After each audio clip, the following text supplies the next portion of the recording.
Di dalam nama Yesus Kristus Juru Selamat, firman yang telah menjadi manusia itu, kami berdoa. Amin. Jemaat dipersilahkan duduk kembali.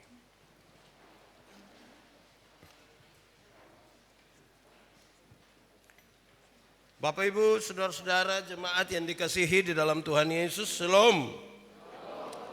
Dalam kesempatan sukacita kita hari ini di perayaan malam Natal ini, tema yang ditetapkan oleh Majelis Node Gemit adalah kelahiran Raja Damai, harapan di tengah kesesakan. Pembacaannya terambil dari kitab Yesaya pasal 9 ayat 1 sampai ayat yang ke-6. Yesaya pasal 9 ayat 1 sampai ayat yang ke-6, firman Tuhan berkata demikian, kelahiran Raja Damai. Bangsa yang berjalan di dalam kegelapan telah melihat terang yang besar. Mereka yang diam di negeri kekelaman, atasnya terang telah bersinar. Engkau telah menimbulkan banyak sorak-sorak dan sukacita yang besar. Mereka telah bersukacita di hadapanmu, seperti sukacita di waktu panen, seperti orang bersorak-sorak di waktu membagi-bagi jarahan. Sebab kuk yang menekannya dan gandar yang di atas bahunya, serta tongkat si penindas, telah kau patahkan seperti pada hari kekalahan Midian. Sebab setiap sepatu tentara yang berderap-derap dan setiap jubah yang berlumuran darah akan menjadi umpan api. Sebab seorang anak telah lahir untuk kita, seorang putra telah diberikan untuk kita. Lambang pemerintahan ada di atas bahunya, dan namanya disebutkan orang penasihat ajaib, Allah yang perkasa, Bapa yang kekal, Raja Damai. Besar kekuasaannya dan damai sejahtera tidak akan berkesudahan di atas tata Daud dan di dalam kerajaannya. Karena ia mendasarkan dan mengokohkannya dengan keadilan dan kebenaran dari sekarang sampai selama-lamanya. Kecemburuan Tuhan semesta alam akan melakukan hal ini. Demikian firman Tuhan. Berbahagia setiap orang yang mendengar firman, memelihara dan melakukan dalam hidup setiap hari. Maranatha.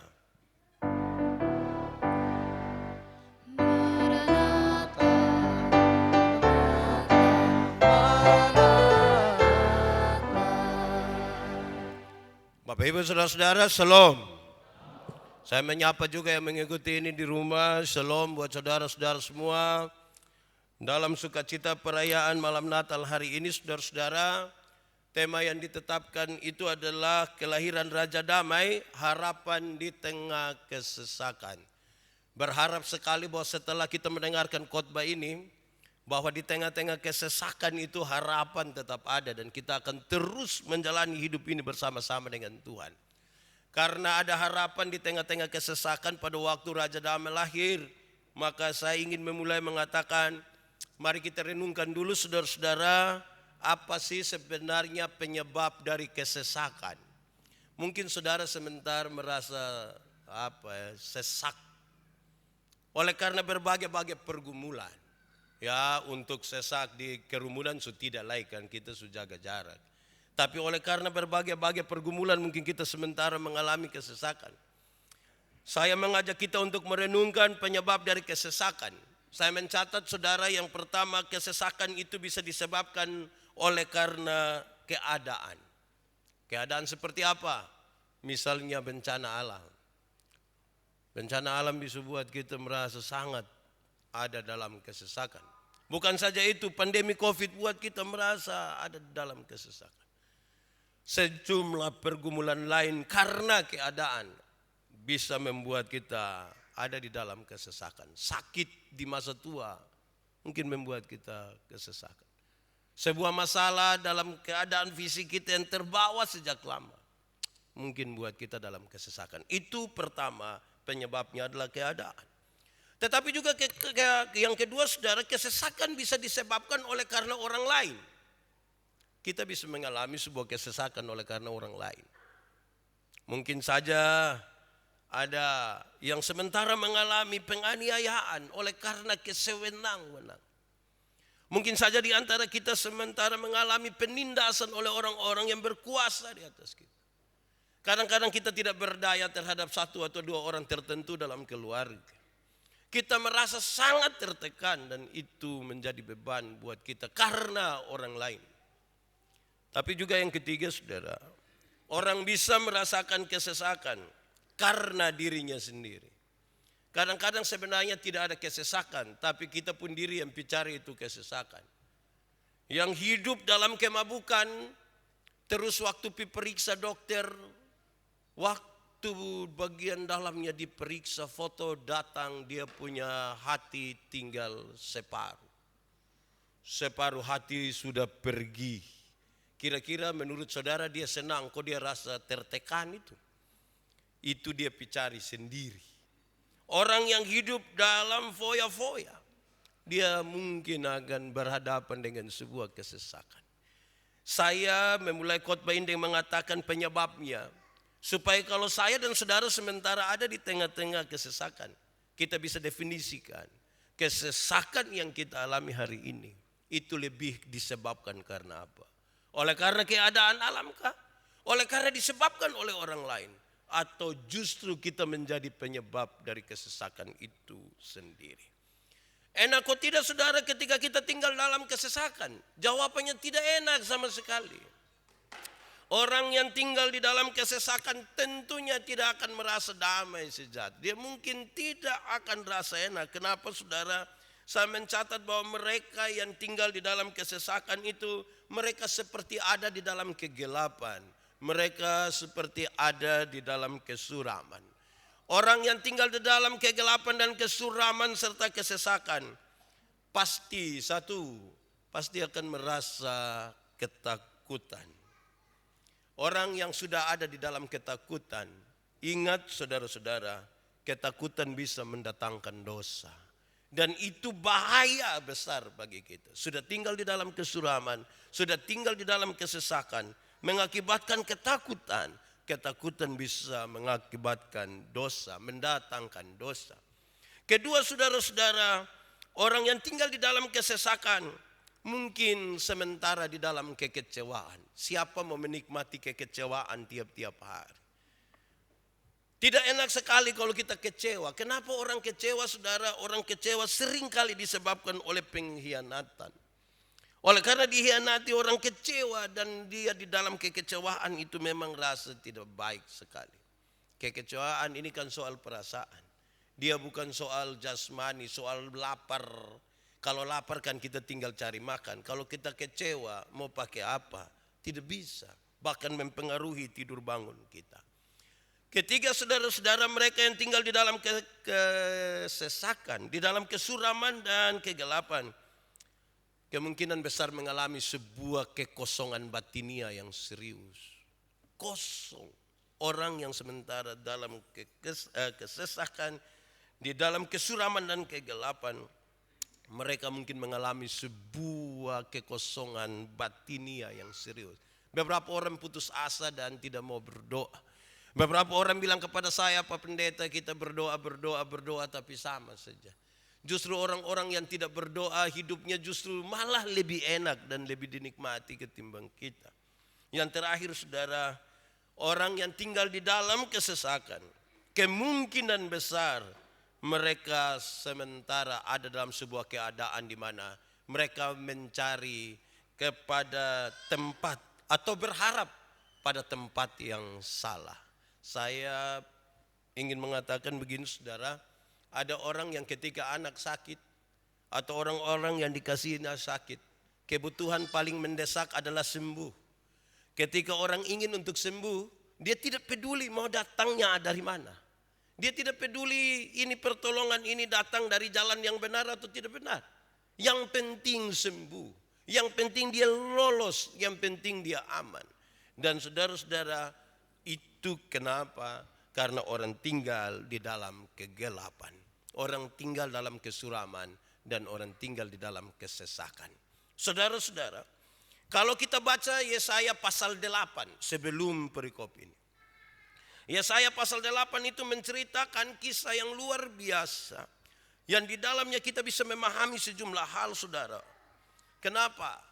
Karena mereka, kerajaan Yehuda, sementara berada dalam sebuah situasi yang sangat kritis. Situasi yang sangat kritis.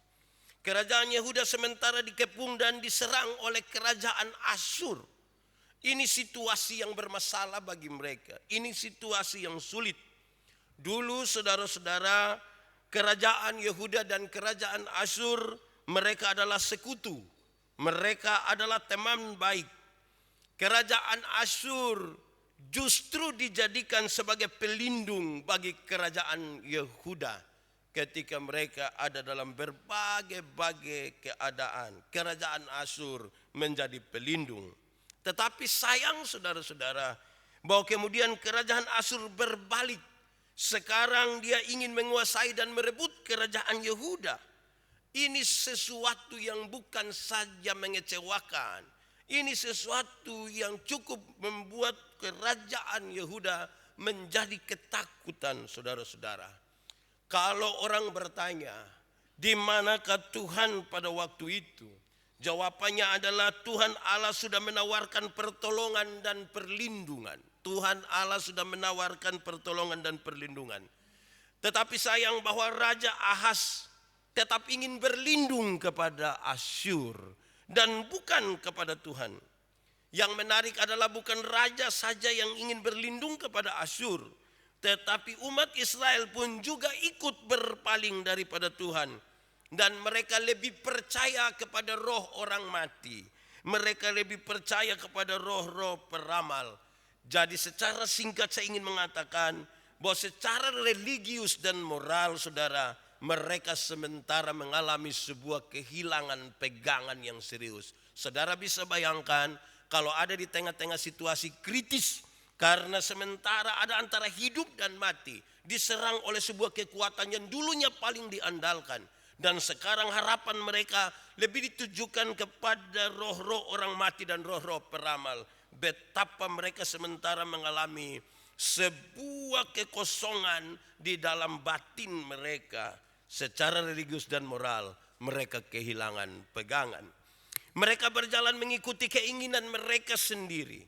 Mereka terpuruk dan tidak punya penolong sama sekali.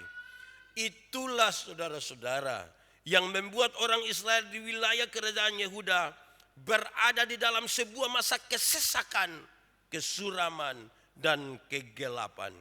Akhirnya saudara, kehidupan umat Israel di kerajaan Yehuda penuh dengan kekacauan, penuh dengan kegelisahan, dan penuh dengan kegelapan.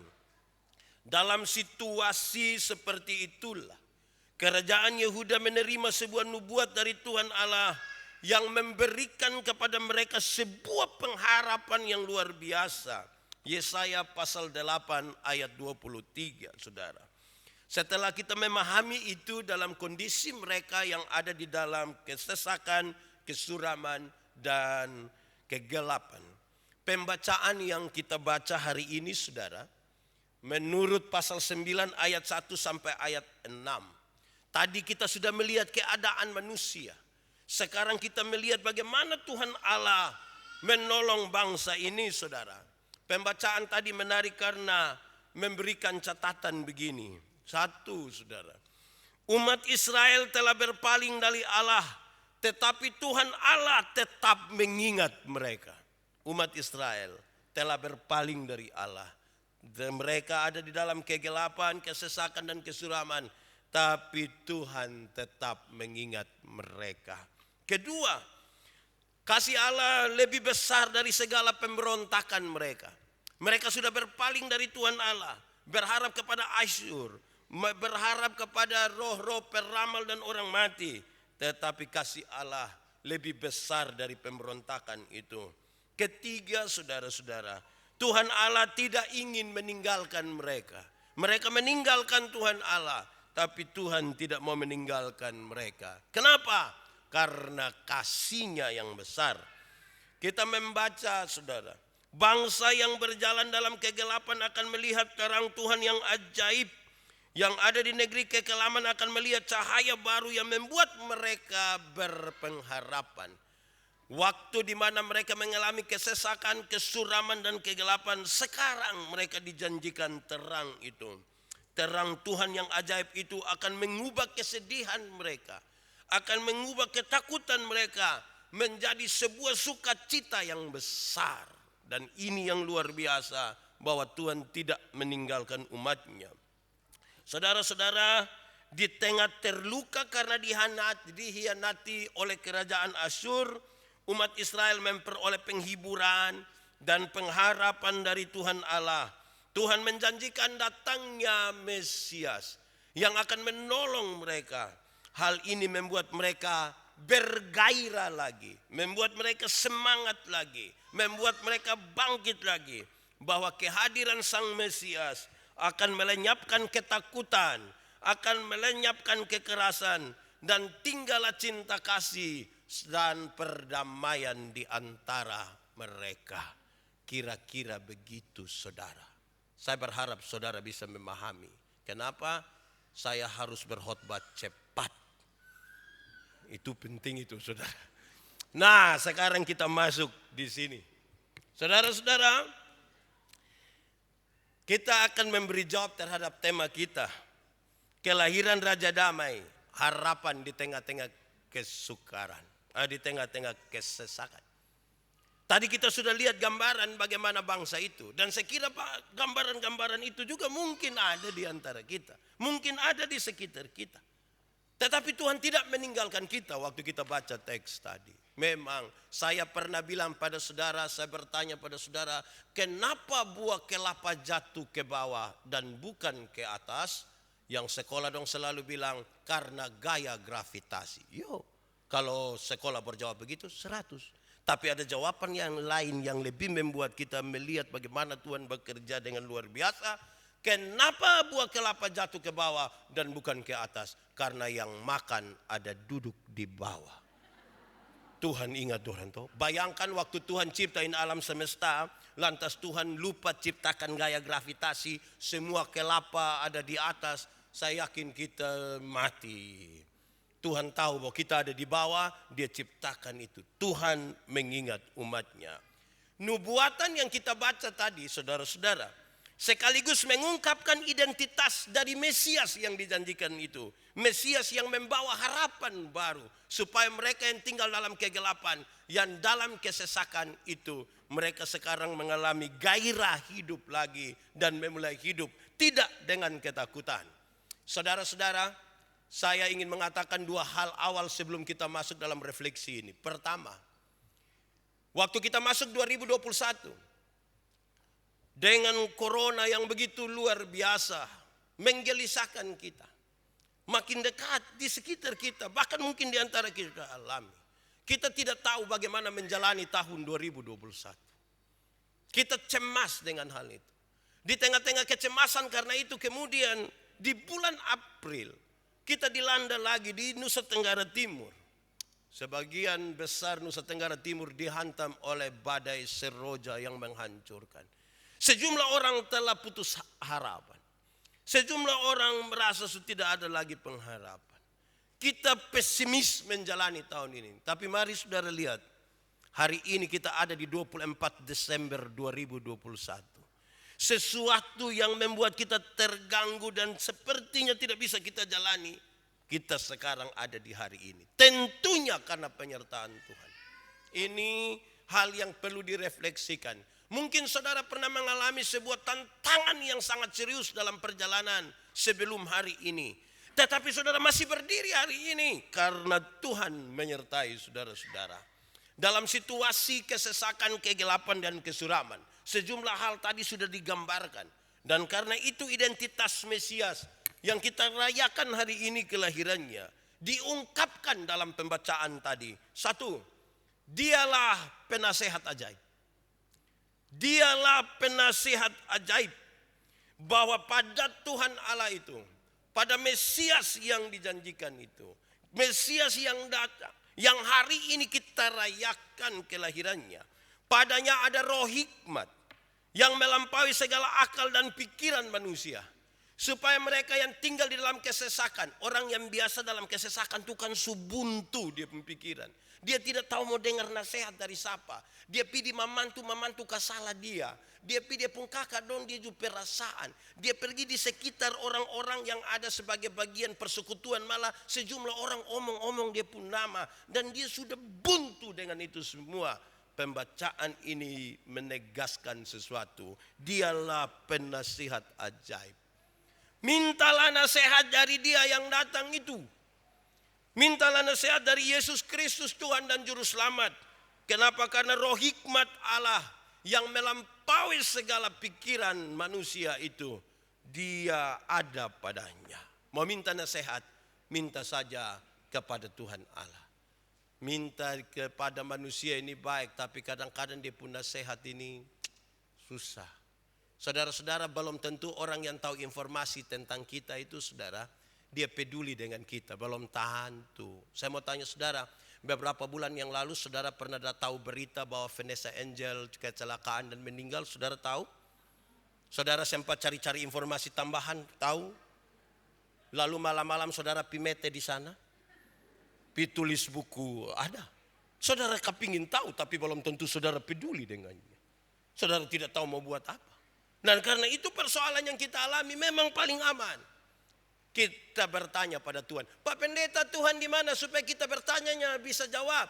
Tidak ada cara lain selain membaca firman dan mendengarkan firman Tuhan. Saya berjumpa, tadi malam saya baru berjumpa dengan seseorang. Kami ada dalam pelayanan bersama-sama tadi malam di Niki-Niki. Dia menyampaikan sesuatu. Oleh karena sebuah keadaan dia harus masuk penjara. Dia bilang, Pak Pendeta, saya tidak pernah baca firman. Tapi karena tidak tahu mau buat apa di dalam penjara, saya hanya baca Alkitab berulang-ulang. Dan saya mengalami sesuatu oleh karena saya membaca Alkitab. Rupa-rupanya saudara, nasihat itu ada di situ. Baca Alkitab. Sebagaimana saudara tiap hari bikin story, lihat orang post story, bikin status dan lain sebagainya. Mungkin ada baiknya saudara baca Alkitab. Amin kok? Baca. Bukan anak sakit ame Alkitab kau taruh di dia pun kepala. Itu tidak menyelesaikan masalah. Kok itu Alkitab juga tidak pernah baca, taruh di anak pun kepala, taruh lagi di samping kiri. Hidup tidak kasih Alkitab. Pas mati taruh Alkitab di peti mati. Untuk apa? Dia tidak bisa baca. Yang hidup itu. Nasihat itu pertama. Karena dia penasihat ajaib. Yang kedua saudara, identitas Mesias yang membawa harapan di tengah kesesakan itu disebutkan sebagai Allah yang perkasa. Dia disebut sebagai Allah yang perkasa. Tentunya berkaitan dengan konteks waktu itu saudara, bahwa ini gambaran seorang pahlawan yang gagah perkasa. Yang akan berperang ganti kita. Terutama dia akan berperang melawan hukum dosa. Dan dia disebutkan sebagai Allah yang perkasa. Dia menggantikan kita. Dia akan berdiri ganti saya dan saudara. Dan itu yang luar biasa saudara. Kalau Tuhan di pihak kita, siapakah yang akan menjadi lawan kita? Karena dia berdiri di depan kita. Saudara-saudara, jangan takut untuk berharap kepada Tuhan. Karena situasi-situasi terakhir ini, harapan kepada manusia menjadi sebuah harapan yang sia-sia. Saya kira dalam situasi sukar sulit dalam kesesakan, hanya bisa kita harapkan dari Tuhan. Untuk menolong kita, membebaskan kita, dan menyertai kita dalam perjalanan ini. Karena di mana-mana ada hal yang perlu kita alami, ada hal yang kadang-kadang harus kita perangi. Kita tidak bisa sendiri tanpa Tuhan. Dialah Allah yang perkasa, pahlawan gagah perkasa yang berdiri dan siap menggantikan kita. Mari kita datang kepadanya, karena dia menggantikan saudara dan saya. Ketiga saudara-saudara, disampaikan identitas Mesias yang datang itu, dia disebutkan sebagai Bapa yang kekal. Dia disebut sebagai Bapa yang kekal. Ini sebuah gambaran tentang karakter kepemimpinannya seperti seorang bapa yang penuh kasih kepada anak-anaknya. Seperti bapa sayang kepada anak-anaknya, Demikian Tuhan sayang atas orang-orang yang takut akan Dia. Betapa indahnya saudara, ketika kita datang dan berjumpa di tengah-tengah kesukaran yang besar, kita berjumpa dengan sebuah sosok, satu sosok seperti seorang papa. Aman betul kita saudara. Saya ingat saya pun bapak itu guru olahraga saudara. Dia pun badan besar. Saya masih kecil itu kalau saya jalan sendiri saya takut. Tapi kalau jalan dengan saya pun bapak, saya lihat anak-anak yang kelas dengan saya kelas 2, kelas 3. Saya jalan begini. Bahkan saya korek dia. Dulu itu kan suka kalau mau baklai dia orang kan korek dia pun telinga. Tahu yang korek dia pun telinga. Kok saya pun bapak di sebelah. Betapa orang akan aman jalan bersama-sama dengan bapak yang penuh kasih. Saudara yang bapak-bapak, ini ibu-ibu tidak usah renungkan. Ini yang bapak-bapak. Bapak-bapak itu secara tersembunyi mengasihi anak-anaknya. Dia tidak sanggup berekspresi, tetapi hatinya penuh kasih. Dia tidak sanggup menangis seperti dia pun mama menangis, tapi dia pun hati itu. Kadang-kadang dia sengaja keluar baru menangis. Kita tanya dia mabok, dan dia menangis. Tapi bapak-bapak menyimpan itu dengan kasih. Ibu-ibu kan lebih ekspresif karena pakai perasaan. Tidak apa-apalah. Ini bukan saat dimana kita membandingkan bapak atau ibu. Bukan saatnya. Tapi saya ingin mengatakan bahwa dia seperti bapak yang sayang pada anak-anaknya. Dia seperti mama yang mengasihi anak-anaknya. Yang kadang-kadang karena kasihnya yang besar saudara. Mama-mama bisa sengaja pada anak-anaknya. Dia bilang tidak. Kakak makan saja, mama baru habis makan. Karena dia sayang kepada anak-anaknya. Dia berdoa supaya biar dia yang sakit, jangan anak-anaknya yang sakit. Seperti Bapa sayang pada anak-anak. Di tengah kesesakan dan kesukaran. Berjumpa dengan sosok yang penuh kasih ini saudara. Saudara pasti akan kuat. Saudara pasti akan kuat. Mungkin hari ini ketika merayakan malam Natal ini. Papa atau mama yang saudara kasihi. Mungkin jauh dan tidak bersama-sama dengan saudara. Atau mungkin mereka sudah meninggal dunia. Tapi coba bayangkan kasih mereka yang kuat. Coba bayangkan sesuatu di situ. Sekaligus coba bayangkan apa harapan dan doa mereka untuk saya dan untuk saudara. Lakukanlah itu. Itu baru papa dan mama yang kelihatan. Apalagi Tuhan yang dalam tanda petik memposisikan dirinya seperti seorang papa. Betapa luar biasanya bahwa kesesakan itu ada tapi kita melaluinya bersama-sama. Yang terakhir saudara, identitas yang disebutkan untuk menyatakan Mesias yang membawa harapan di tengah kesesakan disebutkan sebagai Raja Damai. Dialah Raja Damai. Dialah yang menciptakan damai sejahtera secara utuh. Damai sejahtera secara jasmani dan damai sejahtera secara rohani. Dia membawa manusia untuk berdamai dengan dirinya sendiri. Berdamai dengan sahabat-sahabatnya. Berdamai dengan Allah. Berdamai juga dengan alam semesta di mana dia ada. Karena apa? Mesias yang datang itu, dialah Raja Damai. Di dalamnya tidak akan ada permusuhan. Kenapa? Karena dia menawarkan perdamaian. Kalau begitu saudara-saudara, kalau memang sudah berat ini hidup, jangan tambah lagi dengan perang. Ini makan susu salai masih bakal lay-lay dengan ipar-ipar. Lebih baik sudah susahlah kita urus susah yang satu saja. Jangan urus yang bakal lay punya lagi. Karena itu akan tambah berat. Saya biasa bilang begini saudara. Kalau Anda bermasalah dengan orang lain. Mungkin kita di tempat kerja, mungkin kita di mana-mana ada ketemu orang kita sementara tidak aman dengan orang, mungkin. Tetapi jangan coba-coba bikin masalah dengan orang di rumah. Jangan bikin masalah dengan istri, jangan bikin masalah dengan suami, jangan bikin masalah dengan orang tua, jangan bikin masalah dengan anak-anak. Kenapa?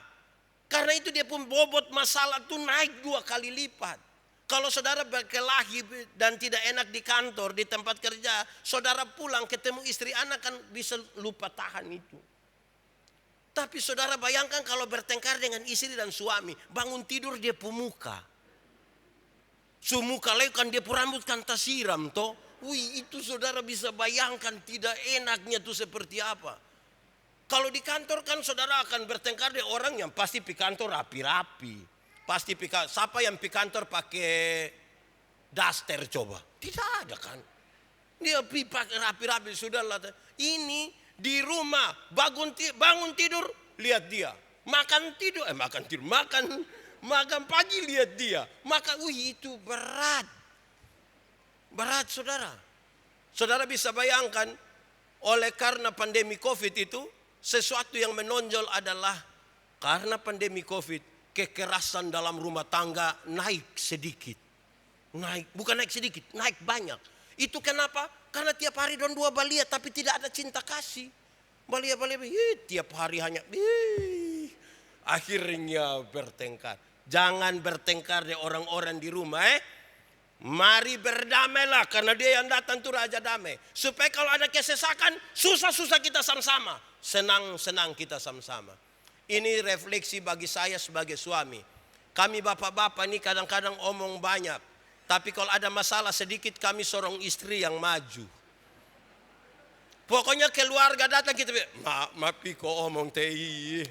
Ini bapak-bapak dong sering dari belakang. Jadi sudah berdamai dengan istri. Sebab nanti kalau ipar datang kau mau suruh kalau istri saya tidak pi.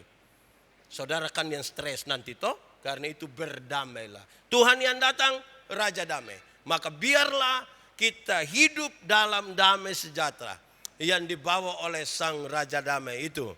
Selamat merayakan Natal. Tuhan memberkati kita. Mari kita tunduk kepala di hadapan Tuhan. Kita angkat hati kita dan kita minta kepada Tuhan. Supaya firman Tuhan ini tertanam di dalam hati kita, di dalam hidup kita. Dan biarlah kita tetap berpengharapan sekalipun di tengah-tengah kesesakan. Mari ambil saat teduh. Katakan sesuatu dengan jujur kepada Tuhan. Mari berdoa. Ya Tuhan Allah kami, terima kasih banyak. Oleh karena berbagai-bagai keadaan, mungkin sekalian kami ada di tengah-tengah kesesakan. Tolonglah kami Tuhan. Karena Engkaulah Mesias itu. Penasehat ajaib. Allah yang perkasa. Bapa yang kekal. Raja damai. Yang kami tahu hal-hal ini akan menolong kami sekalian yang tinggal di dalam kesesakan, kesuraman, dan kegelapan. Biarlah firman-Mu akan menjadi pelita bagi kaki kami dan terang bagi jalan kami. Terpujilah nama-Mu Tuhan. Di dalam nama Yesus, Tuhan dan Juru Selamat kami berdoa. Amin. Paduan suara agape menyanyikan lagu yang disiapkan.